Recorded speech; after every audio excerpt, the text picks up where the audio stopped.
Fala galera do GV, tudo bem com vocês? Aqui quem fala é o Gustavo, professor de História, e hoje nós trataremos de estudar os aspectos do poder da Igreja Católica, as divisões de Alta e Baixa Idade Média e o fim do período da Idade Média. Bom, dentro disso é legal a gente recapitular, relembrar que na última aula nós tratamos de estudar a transição do final do Império Romano e o início da Idade Média com a ruralização da Europa e o início do sistema político e administrativo do feudalismo, que é pautado a partir da lealdade e da necessidade da terra.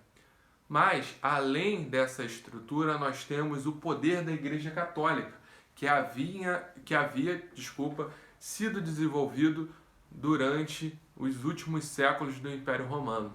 E essa mesma Igreja Católica, ela vai concentrar um poder grandioso durante o período da Idade Média, tendo a responsabilidade de administrar diversos cargos e instituições durante a Idade Média.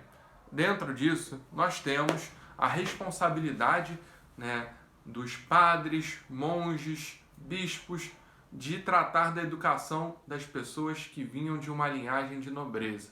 Ou seja, só quem tinha uma linhagem, um sangue nobre e ao mesmo tempo tivesse capital para pagar uma educação, seria educado pelos padres e qualquer outro funcionário dentro ali do escalão da Igreja Católica. Essas pessoas da Igreja Católica, elas eram responsáveis pela educação justamente pelo simples fato deles saberem ler e escrever e terem os conhecimentos teológicos, os conhecimentos da Bíblia. E eles tinham essa capacidade de ler e escrever justamente porque a Igreja Católica concentrava o poder sobre os estudos, certo? Então, dentro disso, boa parte da população não tinha acesso às escrituras de maneira direta. Só os padres, só os bispos que colocavam a interpretação deles sobre a Bíblia. E a nobreza, por sua vez, somente um pequeno grupo da nobreza sabia ler e escrever. E mesmo assim, não necessariamente eles teriam acesso direto à interpretação do livro sagrado.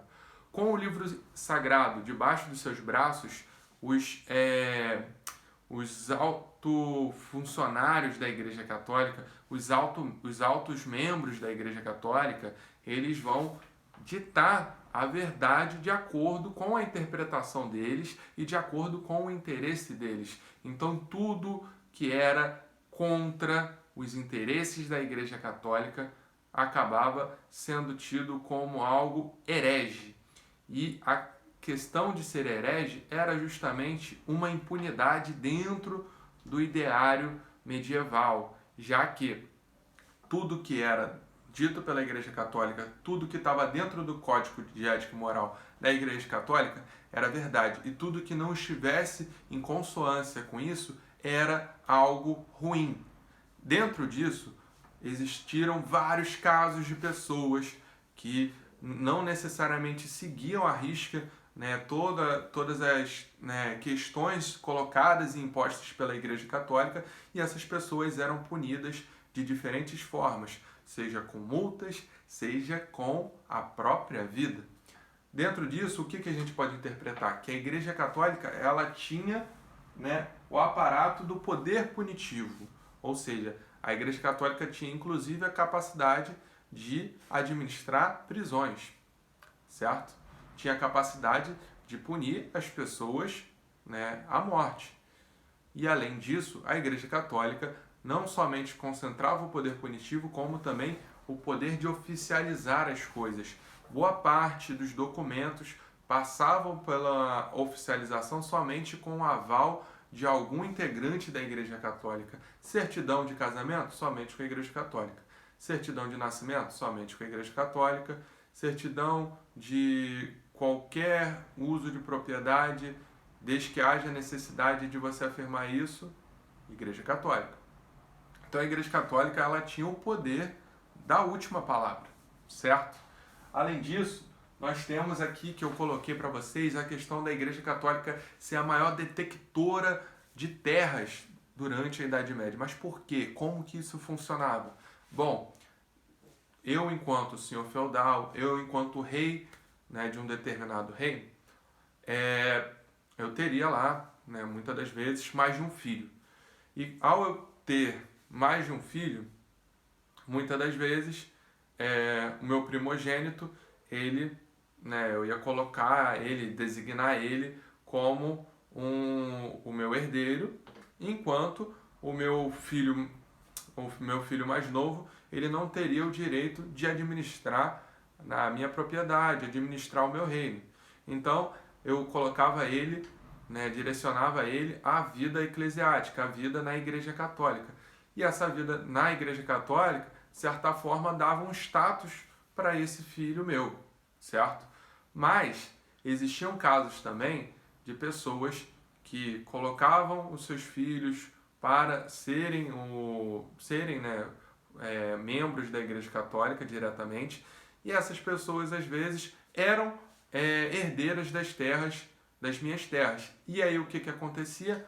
Aquela pessoa, como era um membro da Igreja Católica e não tinha a possibilidade de casar e ter filhos, essa pessoa, quando falecia, as terras delas eram repassadas para a Igreja Católica. Então existiram vários casos onde a Igreja Católica acabava herdando as terras de pessoas que eram membros da Igreja Católica e tinham, né, a herança de grandes terras. Além disso, era muito comum a Igreja Católica também punir pessoas e confiscar terras.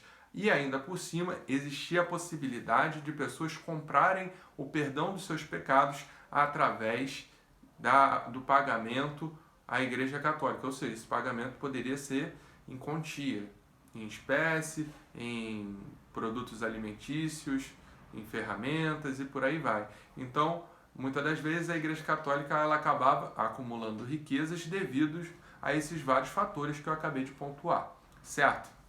Bom, e para fechar, como eu já tinha começado, né, a Igreja Católica ela era, né, a detectora do maior número de pessoas com capacidade de ler e escrever. E esse grande número de pessoas que tinham a capacidade de ler e escrever também acumulavam dentro dos monastérios, dentro das bibliotecas das grandes igrejas, né, dos grandes prédios da Igreja Católica.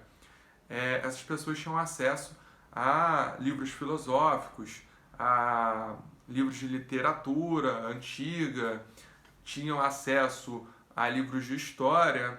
E essa galera acabava muitas das vezes, dependendo dos casos, lendo, reinterpretando essas obras e criando novas versões sobre essas obras.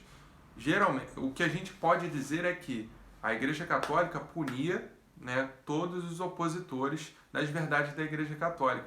Mas isso não significa que, né, a filosofia morreu durante a Idade Média e nem a história e outros movimentos, né, de reflexão sobre a sociedade, sobre a cultura.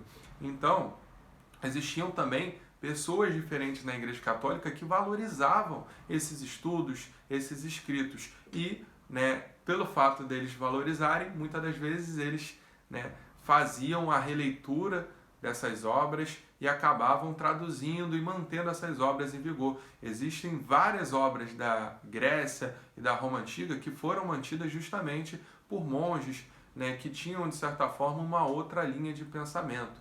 Um detalhe é que um dos principais filósofos citados na história da filosofia, né, quando a gente fala de Idade Média, é um cara da Igreja Católica, que é o cara chamado Santo Agostinho. Então, isso prova que essa cultura eclesiástica, ela é fruto dessa mistura dos escritos da antiguidade com a interpretação dessas pessoas que viviam dentro da Igreja Católica, certo? Espero que vocês tenham entendido essa primeira parte.